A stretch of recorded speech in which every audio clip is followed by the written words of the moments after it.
නව ආයතනය වෙනුවෙන් මම ඔබ සැම ඉතා ආදරයෙන් ගෞරවයෙන් මේ නමස්කාර මෙහෙයට පිළිගනු ලබනවා.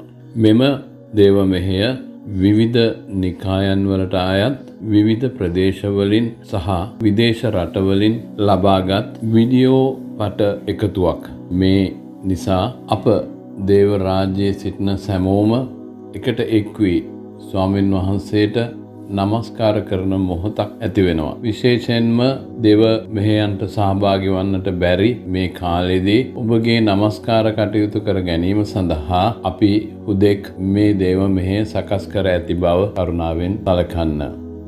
අපිට පුරුදු නිකායන් වල ශෛලියෙන් පිටත ගිහිල්ලා වෙනත් නිකායන් වල නමස්කාර ශෛලියන්ද මේ වැඩසටහනට එක් වී ඇති නිසා මෙය ඔබට සමහර විට ටිකක් නුහුරු වන්නට පුළුවන්. ඒත් අපි ස්වර්ගයට ගොස් එහි සිටින අපගේ ස්වාමීන් වහන්සේට සියල්ලෝම විවිධ රටවලින් විවිධ භාෂාවලින් විවිධ ශෛලයන්ගෙන් නමස්කාර කරන පිළිවෙලක් මේ දේව මෙහෙය තුලින් ඔබ දකී කියා මා විශ්වාස කරනවා. ඉතින් කරුණාකර මෙය ඔබගේ හිතවතුන්ට දේව මෙහෙයකට සහභාගී වීමට නොහැකිව සිටින අයට යවා ඔවුන්ටත් මේ ආශිර්වාදයක් වෙන්නට සලස්වන්න. ඔබටත් මේ වැඩසටහනේ කොටස්කාරයෙක් වන්නට කැමති නම් කරුණාකර අපව හා සමග සම්බන්ධ වන්න. අපි එක්ව ස්වාමීන් වහන්සේව නමස්කාර කරමු.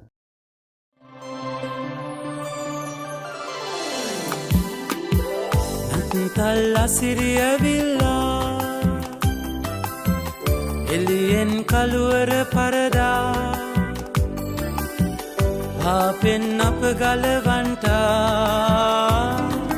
ජේසුගේ ආදරේ ස්වර්ගයෙන් බැලලා ඇවිල්ලා රැයි මැදිය මේ ජේසු පන්නේ අඳුරෙදි මයාලෝකය අගය දැනෙන්නේ ලොවේ පාපයේ තිත්ත කළුවරේ ජේසු එළිය වෙයි අපට සැකයක් නැත්තේ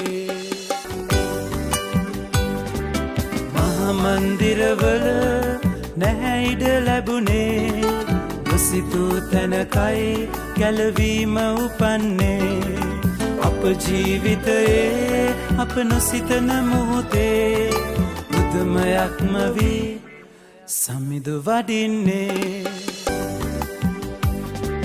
මග පෙන්නුවේ තරුවම වාගේ අපටත් වෙන්නයි ඇරයුම් කෙරුවේ ජේසුව හමුවුණු පසු තරුවෙන් පල නැත්තේ අප නොව ජේසුයි වැදගත් වන්නේ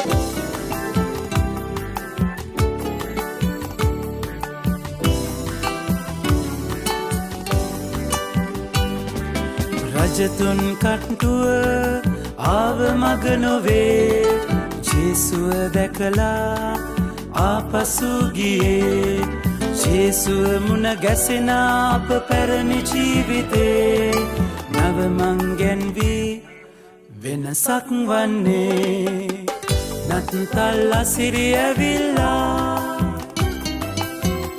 එළියෙන් කළුවර පරදා පාපෙන් අප ගලවන්ටා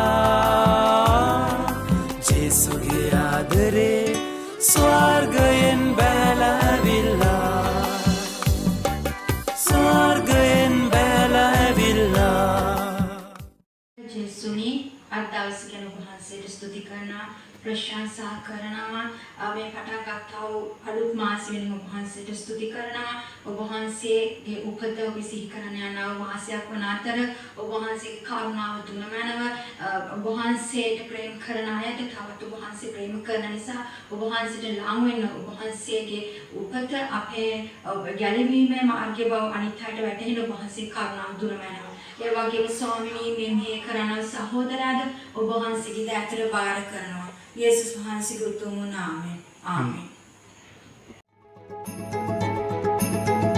ලෝකයේ පැටලියේදා පාපයේ මා සඟ වුණා යේසුනි මනු මනුකය විලා මානිසා මේ පැමිණුණා ජීවිතේ හැම පවුමගේ ඔබේ රුධිරයෙන් සෝදා යේසු මගේ යේසු ප්‍රශංසා වේවා මගේ යේසු මගේ පවුහින්දා කුරුසියේ දුක් විඳා මගේ යේසු මා ගැලවුවා කුරුසියේදී විපුදලා මා ගැලවුවා මා ගැලවුවා ලෝකයේ ඇටලියේතා අපයේ මා සැඟවුණා යේසුනී මනුකය විලා මානිසා මෙහි පැමිණුණා ජීවිතේ හැම පවුමගේ ඔබේ රුධිරයෙන් සෝදා යේසු මගේ යේසු ප්‍රශංසා වේවා සැනසුමයි ඔබ මගේ පනනලයි මගේ ජීවිතේ පාරයි යේසුනේ මගේ යේසු මගේ පවුලා කුරුසියේ දුක් විඳා මගේ යේසු මා ගැලවුවා කුරුසියේදී විපුදලා ගැලවුවා අපි මේ වෙලාවේදී අපේ සිත් පිරිසිදු කරගනිමු. සියලු බලයන් දෙවියන් වහන්සේ ඔබ වහන්සේ සියලු ප්‍රකාශය ඔබ වහන්සේ සියලු පැතීම් දැනේ. ඔබ වහන්සේගේ කිසි රහසක් වැසී නැත්තේ. එසේ වූ සියලු බලයන් දෙවියන් වහන්සේ අප විසින් ඔබ වහන්සේට සම්පූර්ණ ලෙස ප්‍රේම කරන පිරිස. ඔබ වහන්සේගේ ශුද්ධ නාමයෙන් යුතුව වර්ණනා කරන පිරිස. අපගේ ස්වාමීන් වූ ක්‍රිස්තුස් වහන්සේ කරුණ කොටගෙන ඔබ වහන්සේගේ ශුද්ධාත්මානුභාවයෙන් අපගේ සිත්වල කල්පනා පිරිසිදු කළ මැනව. ආමෙන්. අනුග්‍රහයෙන් හා කරුණාවෙන් පූර්ණ දෙවිදානෝ ඔබට සමාව දානය කර සියලු පවින් ඔබ මුදා නව ජීවිතයකට කාලයද ශුද්ධාත්ම වහන්සේගේ අනුග්‍රහය හා සැනසෙල්ලද ඔබ වෙත දානය කරන සේක්වා.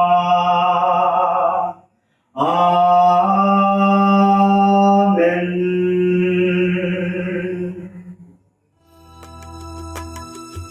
මානම් මේ වේදනා විඳින්නේ දහසක් වැරදි නිසයි ජේසුනි ඔබ නම් කුරුසියේ සිටියේ මාගේ පාප නිසයි මාගේ පාප නිසයි ජේසුනි ඔබ රජුමෙන් එන දවසේ සිහි කරන්න මා ජේසුනි ඔබ රජුමෙන් එන දවසේ සිහි කරන්න මා මාරිදවා කළ සැම පව් ඔබගේ කමා කරන්නෙමිමා ඉන්නට අවසර පාරාදීසේ දොරටුව පරිමි සදා දොරටුව පරිමි සදා ජේසුනි ඔබ රජුමෙන් එන දවසේ සිහි කරන්න මා වෙසුනි ඔබ රජුමෙන් එන දවසේ සිහි කරන්නවා.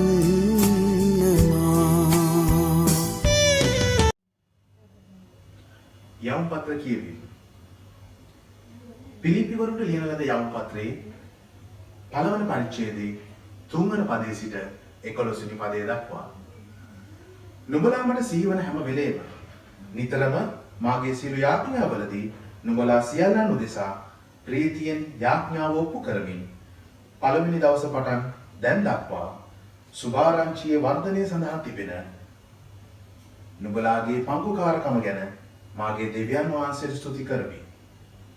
නුඹලා තුල යහපත් වැඩක් පටන් ගත් උන්වහන්සේ යේසුස් ක්‍රිස්තුස් වහන්සේගේ දවස දක්වා ඒක සම්පූර්ණ කරන සේකයි යන මේ විශ්වාසය ඇතුව සිටිමි. නුඹලා සියල්ලන් ගැන මෙසේ කල්පනා කරන්නට මට යුතුය. මක් නිසාද මාගේ බැඳුම් වලදීද සුභාරංචිය ගැන උත්තර දීම් වලදීද ඒක ස්ථීර කිරීමේදීද නුඹලා සියල්ලන් මා සමග අනුග්‍රහයට පංගුකාරව සිටින බැවින් නුඹලා මාගේ සිතේ දරමි. එසේය ක්‍රිස්තුස් යේසුස් වහන්සේගේ ඇලුම් කරමින් මට නුඹලා සියල්ලන් කෙරෙහි කොපමණ ආශා ඇත්තෙම්දැයි කියා දෙවියන් වහන්සේ මට සාක්ෂි වනසේක. යේසුස් ක්‍රිස්තුස් වහන්සේ කරුණු කොටගෙන දෙවියන් වහන්සේට ගෞරවය හා ප්‍රශංසාව සඳහා නුඹලා ධර්මිෂ්ඨකමේ ඵලවලින් පූර්ණව උතුම් වූ දේවල් හේතු ගන්නට නුඹලාට පුළුවන් වන්ටත් ක්‍රිස්තුස් යේසුස් වහන්සේගේ දවස දක්වා අවංකව නිදොස්ව සිටින්නට නුඹලාගේ ප්‍රේමය දැනගැන්වෙන් හා සියලු ආකාර විමසීමෙන් තව වඩා බොහෝ වන පිණිස යාඥා කරමි. දේව වාක්‍ය මෙසේය. දෙවිඳුන්ට ස්තුති වේවා. දැතන දිගු කර මා දෙස බල බල ඉන්න මගේ ජේසු මා සනසන්නට මා ගලවන්නට එනවා මගේ ජේසු මා සනසන්නට මා ගලවන්නට එනවා මගේ ජේසු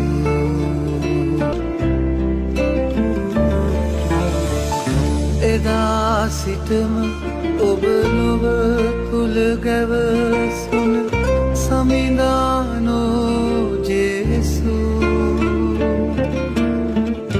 පියාගේ වරමින් බලවත් වී ඔබ සිටියා මගේ ජේසු ආලෝකය වී අඳුර නසන්නට මෙලොවට ආ ජේසු මගේ හිස අතගා උණුසුම් හැඟුමින් සිපගත්තා ජේසු මගේ හිස අතගා උණුසුම් හැඟුමින් සිපගත්තා ජේසු මා ඔබ හැරේ ගියදා සිට ඔබ සෙව්වද මා ජේසු ඈත ඉඳන් ඔබ මගේ නම අමතා කතා කළා ජේසු දුකින් වගේ ඇයි කඳුළු සලන්නේ අනේ මගේ ජේසු සමාවෙලා මට මගේ මුළු හදවත සුව කරන්න ජේසු සමාවෙලා මට මගේ මුළු හදවත සුව කරන්න ජේසු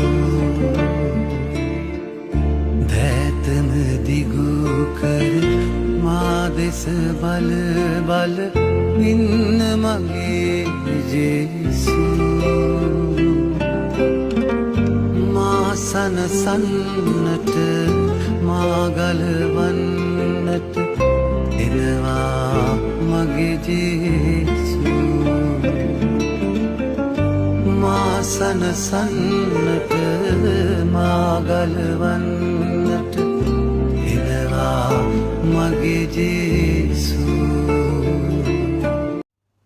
ශුද්ධ වූ සුභාරංචිය ශුද්ධවර ලෝක්තුමාට අනුව ලියන ලද සුභාරංචියේ 3 වෙනි පරිච්ඡේදයේ පළවෙනි පදයේ පටන් ප්‍රකාශ වන සුභාස්නට සවන් දෙන්න.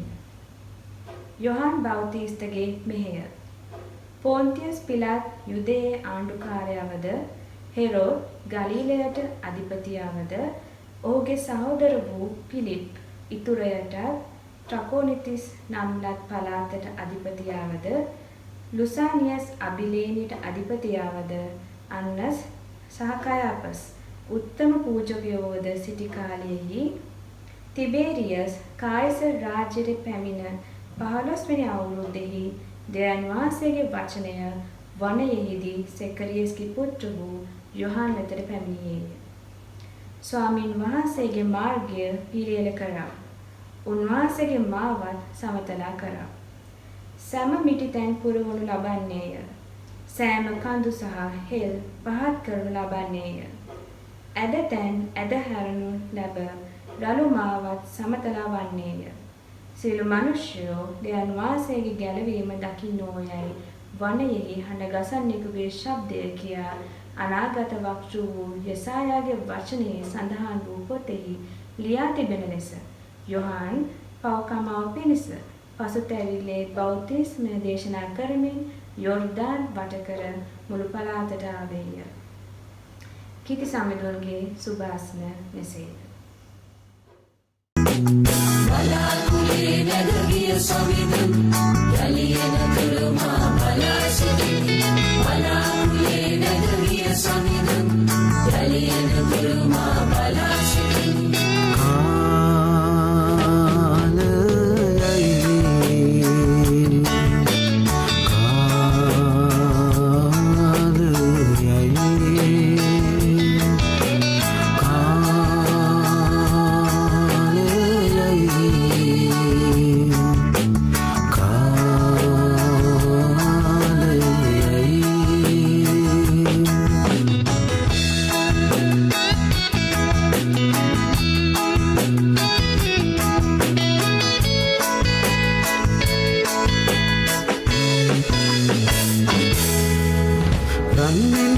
වනු නෙලන්න කාලයයි සමිඳුන් වෙන බව ලොවට කියන්නට කාලයයි සැමදිව් සමිඳුන් පසසන කාලයයි සැමදන නමමින් දෙවිඳු යදින්නට කාලයයි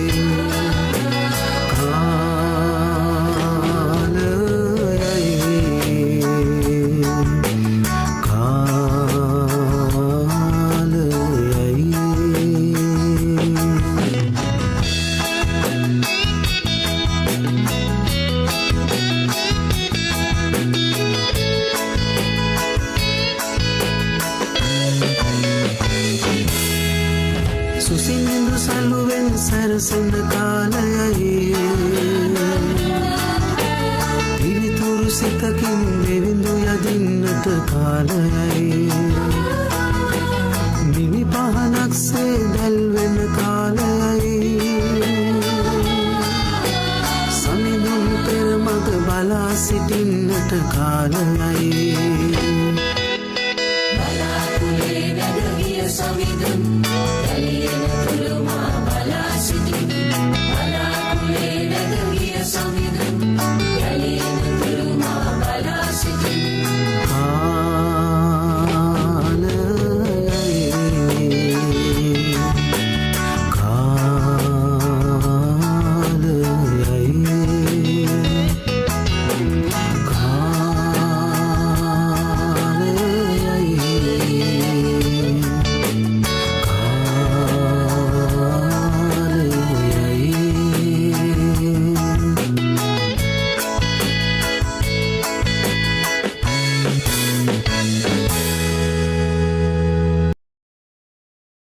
යේසුස් ක්‍රිස්තුස් වහන්සේගේ උතුම් නාමයෙන් මම ඔබ හැම කෙනෙකුටම සුබ පතනවා. අපගේ ගැලවුම් කරුවාන් වන යේසුස් ක්‍රිස්තුස් වහන්සේගේ උපන්දිනයේ සමරන මේ මාසයේදී ඔබ හැම කෙනෙක් එක්කම දේව වචනේ බෙදා ගැනීම තමයි මට තිබෙන ලොකුම සතුට. මේ සතියේදී ඒ වගේ ලබන සතියේදීත් අපි බලන්න යන්නේ යේසුස් ක්‍රිස්තුස් වහන්සේ මේ ලෝකයට එන්නට කලින් උන්වහන්සේගේ මාර්ගය පිළියෙල කරන්න ආපු යොහන් බෞතිස්තතුමාගේ දේශනාව ගැන. අපි දකිනවා ශුද්ධ ලියවිල්ල අපට කියලා තියෙනවා යොහන් බෞතිස්තතුමා ආවේ ගැලවුම් කරුවාණන් වන යේසුස් වහන්සේගේ පැමිණීම ගැන මිනිසුන්ට හෙළිදරව් කරන්නට කියලා. ඒත් ඒ එකම මිනිසුන් යේසුස් ක්‍රිස්තුස් වහන්සේ වෙනුවෙන් සූදානම් කරන්නටත් කියලා. අපි අද බලන්න යන්නේ ලූක්තුමා ලියපු සුභාරංචිය 3 වෙනි පරිච්ඡේදයේ 3 වෙනි පදයේ සිට 6 වෙනි පදය දක්වා. අපි 6 වෙනි පදයේදී දකිනවා යොහන් මිනිසුන්ට දේශනා කරනවා. පවුලට සමාව ගන්න කරන්න ඕන කාරණා දෙකක් ගැන. ඒ තමයි පසුතැවිලි වීම, ඒ වගේම වතුර බෞතිස්මය. යොහන් මෙතනදී මිනිසුන්ට කියලා දුන්නේ පසුතැවිලි වීම තුළින් මිනිසයන්ගේ පවුලට යේසුස් වහන්සේගෙන් සමාව ලබා ගන්නට පුළුවන් කියන එක. අපි බලමු මේ පසුතැවිලි වීමත් වතුර බෞතිස්මයත් කියන්නේ මොකක්ද කියලා. පසුතැවිලි වීම කියන්නේ පාපයෙන් ඈත් වෙන එකට. ඇත්තටම පසුතැවිලි වීමෙන් සිද්ධ වෙන්නේ අපේ ජීවත් වන රටාව වෙනස් වීමක්. ඒකම පසුතැවිලි වීම අපේ හිතේ ලොකු වෙනසක් ඇති කරනවා. ඒ වෙනස අප පාපයෙන් ඈත් කරවලා යේසුස් ක්‍රිස්තුස් වහන්සේ ළඟට ලං කරනවා.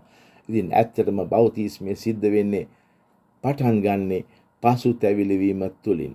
වතුර බෞතිස්මය කියන්නේ අපි අලුත් ජීවිතයකට ඇතුළත් වීම. වතුර බෞතිස්මය වෙනකොට වතුර ඇතුළට යන එක අපව පෙන්눔 කරනවා. අපි තුළ තියෙන පාපිෂ්ඨ ජීවිතය මරණයට පත් වෙන භාවය. ඒකම වතුරත් ඒ නැවත එළියට එන එකෙනුත් පෙන්눔 කරන්නේ කිසිම පාපයක් නැති අලුත් මිනිසෙක් විදිහට වෙනස් වෙන එක. වතුර බෞතිස්මය කියන්නේ ක්‍රිස්තුස් වහන්සේ තුළ අපේ පරණ මිනිසයා මරණයට පත් කිරීම. ඒක හරියට යේසුස් වහන්සේ අපේ පව් නිසා මරණයට පත් වෙලා 3 වෙනිදා මරණයෙන් උත්ථාන වෙලා අපට අලුත් ජීවිතයක් ලබලා දුන්නා වගේ දෙයක්. මේ වතුර බෞතිස්මය කියන්නේ යේසුස් වහන්සේගේ සුභාරංචියේ පණිවිඩය මිනිසුන්ට ලබා දෙන පින්තූරයක්. යේසුස් වහන්සේ මරුණට පස්සේ ඔවුන් වහන්සේව සෝනේ තැන්පත් කෙරුවා. නමුත් ඔවුන් වහන්සේගේ මරණය පරදවලා නැවතත් ඔවුන් වහන්සේ උත්ථාන වුණා. ඉතින් අපිත් අපේ පාපයෙන් පිරුණු පරණ ජීවිතය මරණයට පත් කරලා බෞතිස්මය තුළින් අලුත් බලයකින් අලුත් මිනිසෙක් වගේ නැගිට සිටිනවා. ඉතින් අපි දකින්නේ කුමක්ද මෙතනදී යොහන් බෞතිස්ත දේශනා කරන්නේ පාපය වෙනුවෙන් පසුතැවිලි වීම ගැන. ඒ වගේම ජීවිතය අපගේ ඒ රටාවෙන් පරණ රටාවෙන් අහක් වෙලා බෞතිස්මය තුළින් යේසුස් වහන්සේ ළඟට අලුත් මිනිසෙක් වගේ යනවා කියන එක. යෙසායා අනාගත වක්තෘතුමා කියලා තියෙන විදිහට යොහන් බෞතිස්තතුමා යේසුස් වහන්සේගේ පැමිණීම වෙනුවෙන් මිනිසුන් සූදානම් කෙරුවා. ඔහු මිනිසුන්ට දේශනා කෙරුවේ Taman පාපයෙන් පසුතැවිලි වෙලා පැමිණෙනා වූ මෙසියස් වහන්සේ වෙනුවෙන් මිනිසුන්ගේ හදවත් සූදානම් කරගන්නටය කියලා. යොහන් වනාන්තරයේ ඉඳද්දී දෙවියන් වහන්සේට කතා කරපු විදිහ අපිට මෙතනදී පේනවා. අපි කියවලා බලමු 3 වෙනි පදයේ ඉඳන් 5 වෙනි පදයේ වෙනකම්. ස්වාමින් වහන්සේගේ මාර්ගය පිළියෙල කරව. උන්වහන්සේගේ මාවත් සමතලා කරව. සෑම මිටිතැන් පුරවනු ලබන්නේය. සෑම කඳු සහ හෙල් පහත් කරනු ලබන්නේය. ඇදතැන් ඇද හරිනු ලැබ. රාළු මාවත් සමතලා වන්නේය. සියලු මිනිස්යෝ දෙවියන් වහන්සේගේ ගැලවීම දකින්නෝය. ඔබ දන්නවද අපට ඔවුන් වහන්සේගේ මහිමය දැක ගන්නට ඕන නම් අපි අපේ ජීවිත සූදානම් කරගන්නට ඕන. ඒකම අපේ හදවත් සූදානම් කරගන්නටත් ඕන. ඔවුන් වහන්සේ වෙනුවෙන් අපේ හදවත් සූදානමින් තියා ගැනීම හුඟක් වැදගත් දෙයක්. යේසුස් වහන්සේගේ දෙවැනි පැමිණීම වෙනුවෙන් පවා අපි සූදානමින් ඉන්නට ඕන. දෙවියන් වහන්සේ අප හැම කෙනෙකුම කැඳෙව්වේ ඔවුන් වහන්සේ සන්තක ශුද්ධ ජාතියක් විදිහට. අපි ඔවුන් වහන්සේ උදෙසා ජීවත් වෙන සෙනගක් වෙන්නට ඕන. දෙවියන් වහන්සේට නිතරම ඕන වෙන්නේ අපේ හදවතේ ඇතුළාන්තයේ ගැඹුරු තැන් පවා පිරිසුදු කරන්නට. ඔවුන් වහන්සේ අපේ ජීවිතය පිරිසුදු කරමින් ඔවුන් වහන්සේ වෙනුවෙන් අපව සූදානම් කරනවා. හොඳයි මං කැමති මේ දේව වචනය තුළ යෙසායා අනාගත වක්තෘතුමා පෙන්වලා දෙන ප්‍රධාන කාරණා 4ක් ඕගොල්ලන්ට කියලා දෙන්නත්. අපි බලමු දෙවියන් වහන්සේ වෙනුවෙන් අපේ ජීවිත සූදානම් කරගන්නේ කොහොමද කියන එක. පළවෙනි කාරණාව තමයි අපි මෙතනදී 5 වෙනි පදයේදී දකින දේ. සෑම මිටිතැන් පුරවනු ලබන්නේය කියලා. මෙතනදී මිටිතැන් කියලා අදහස් කරන්නේ පහක් තැන් ගැන. හිස්කමක් ඇති තැන් ගැන. ඔබ හිතලා බලන්න ඔබේ ජීවිතයේ තියෙන පහත් තැන් මොනවද කියන එක. ඔබේ ජීවිතයේ හිස් තැන් හා අඩුපාඩු තියෙන්නේ කොතැනද කියන එක. ඔබේ ජීවිතයේ තියෙන අඩුපාඩුකම් පුරවන්න පුළුවන් දෙවියන් වහන්සේටම විතරයි. ඔබේ ජීවිතයේ තියෙන අඩුපාඩුකම් වගේම පහත් තැන් ඔවුන් වහන්සේගේ කරුණාවෙන් ඔවුන් වහන්සේ සම්පූර්ණත්වයට පත් කරනවා. යේසුස් වහන්සේගේ අභිමුඛයේ තියෙන ඒ යහපත් කමින් අපේ ජීවිතයේ තියෙන හැම හිස් තැනක්ම ඔවුන් වහන්සේ පුරවනවා. දෙවෙනි කාරණාව තමයි වචනේ කියනවා සෑම කඳු හා හෙල් පහත් කරනු ලබන්නේය කියලා. ඉතින් අපේ ජීවිතයේ පහත් තැන් වගේම උසස් තැනුත් තියෙනවා. ඒ තමයි ආඩම්බරකම. අපේ ජීවිතයේ නිහතමානීකම වෙනුවට තියෙන්නේ ආඩම්බරකමද? අපි හැම තිස්සෙම අනිත් අයට වඩා අපි හොඳයි කියලා හිතනවද? ඒකම උඩඟු කමෙන් ජීවත් වෙනවද? ඉතින් මේ වගේ අප උසස් කරලා හිතාගෙන ඉන්න තැන් වලින් අපව පහත් කරගන්නට ඕන. අප හැම තිස්සෙම දෙවියන් වහන්සේ තුළ නිහතමානීව ජීවත් වෙන්නටත් ඕන. ඊළඟ කාරණාව තමයි අද තැන් නැද හරනු ලැබ රළු මාවත් සමතලා වන්නේය. අපි බැලුවා පහත් තැන් හා උසස් තැන් ගැන. දැන් මෙතනදි කියන්නේ ඇද තැන් හා රළු තැන් ගැන. අපේ ජීවිතයේ කෙලින් වෙන්න ඕන තැන ගැන තමයි දේව වචනය අපට මෙතෙන්දි කියන්නේ. ඉතින් මේ ඇද තැන් කියලා කියනකොට මට මතක් වෙන්නේ අපි දේව වචනයට විරුද්ධව කරන දේවල් ගැන. ඒ වගේම දේව වචනයට ගැලපෙන්නේ නැති විදිහට අපි ජීවත් වෙන එක ගැන. අවසාන කාරණාව තමයි රළු තැන්. රළු තැන් කියන්නේ මොනවද කියලා හිතනකොට මට මතක් වෙන්නේ අපේ ජීවිතයේ තියෙන අඩුපාඩු ගැන. අප හැම කෙනෙකුම ජීවිතය සම්පූර්ණ වෙන්න ඕන තැන් ගැන. ඔවුන් වහන්සේ වගේ අපේ ජීවිත හදාගන්න ඕන තැන් තමයි රළු තැන් කියලා අදහස් කරන්නේ. ඔබ දන්නවද අපි මේ කාරණාවල් 4 ගැන අවධානය දෙමින් අපේ ජීවිතයේ හැම පහත් තැන් පුරවගෙන උසස් තැන් පහත් කරගෙන ඇද රළු තැන් කෙලින් කරගෙන යේසුස් වහන්සේට සමානව අපේ ජීවිත වෙනස් කරගන්නට ඕන. අන්න එතකොට ලෝකයේ මිනිස්යන් අප තුළින් යේසුස් වහන්සේව දකින්නට යනවා. යේසුස් වහන්සේගේ ගැලවීමේ පොරොන්දු හැම මිනිසෙක්ම ලබා ගන්නවා. අපි දෙවියන් වහන්සේගේ මහිමය හා අලංකාරය ගැන ලෝකයටම සාක්ෂිකාරයෝ වෙන්නට ඕන. අපි දෙවියන් වහන්සේ වගේ වෙන්න අපි අවධානය දෙනකොට අපි ඔවුන් වහන්සේගේ සමානත්වයට හා ස්වරූපයට අපේ ජීවිත හදාගන්න උත්සාහ කරනවා. ඒ එක්කම අපි ඔවුන් වහන්සේගේ පැමිණීම වෙනුවෙන් අපි අපවම සූදානම් කරගන්නවා. අපේ හිත් ඔවුන් වහන්සේ වෙනුවෙන්ම පිළියෙල කරගන්නවා. යොහන් බෞතිස්තතුමා යේසුස් වහන්සේගේ පැමිණීම වෙනුවෙන් මනුෂ්‍යයන්ව සූදානම් කෙරුවා. ඒකම මනුෂ්‍යයන්ගේ හිත්ද පිළියෙල කෙරුවා. යොහන් බෞතිස්ත පසු තැවිලිවීම හා බෞතිස්මය තුළින් මනුෂ්‍යයන්ව යේසුස් ක්‍රිස්තුස් වහන්සේ වෙනුවෙන් සූදානම් කෙරුවා. මිනිස්සුන්ට තමන්ගේ පාපිෂ්ඨ ජීවිතයෙන් අහක් වෙලා යේසුස් වහන්සේ ළඟට යන්න මඟ පෙන්වුවා. ඉතින් අපි පසු තැවිලි වෙලා පාපයෙන් අහක් වෙලා ඔවුන් වහන්සේ ළඟට යනකොට ඇදහිල්ලෙන් ඔවුන් වහන්සේ තුළ ජීවත් වෙනකොට අපිත් ඔවුන් වහන්සේ වගේ අපේ ජීවිත වෙනස් කරගන්නටත් ඕන. ඔවුන් වහන්සේ වෙනුවෙන් අපේ හදවත් වගේම අපේ ජීවිත සූදානම් කරගන්නත් ඕන. ඒ වගේම ඔවුන් වහන්සේ වගේ ජීවත් වෙන්නට උත්සාහ කරන්නත් ඕන. අන්න එතකොට අපි වටේට ඉන්න වෙනත් ආගම්වල මිනිස්සු යේසුස් වහන්සේව අප තුළින් දකින්න යනවා. ලෝකයේ මිනිස්සු යේසුස් වහන්සේගේ චරිතය අප තුළින් දැක ගන්නට ඕන. අපි හැමෝම ඔවුන් වහන්සේගේ මහිමය, අලංකාරය, කරුණාව, ඒ වගේම ඔවුන් වහන්සේගේ ගැලවීම ගැන සාක්ෂිකාරයෝ වෙන්නටත් ඕන. යේසුස් ක්‍රිස්තුස් වහන්සේ මේ ලෝකයට ආවේ හැම මිනිසෙකුටම, ඔබටත් මටත් සුබ ආරංචියක් අරගෙන. ඉතින් මේ සුබ ආරංචිය මිනිස්සු තුළින් අපි දකින්නවද? අප තුළින් මිනිස්සුන්ට දකින්නට සලස්වනවද? අපි ඒ සුබ ආරංචිය දකින්නට මිනිස්සුන්ට ඉඩ දෙන්න ඕන. අප තුළින් දකින්න. ඔබේ හදවත තුළ යේසුස් වහන්සේට වැඩ සිටින්නට ඉඩ හරින්න. ඔවුන් වහන්සේගේ දෙවැනි පැමිණීමට සූදානම් වෙන්න. අන්න එතකොට අපට සදා කාලයටම ඔවුන් වහන්සේ එක්ක ජීවත් වෙන්න පුළුවන්කම ලැබේවි. හැම කෙනෙකුටම ජේසු පිහිටයි. ආමෙන්.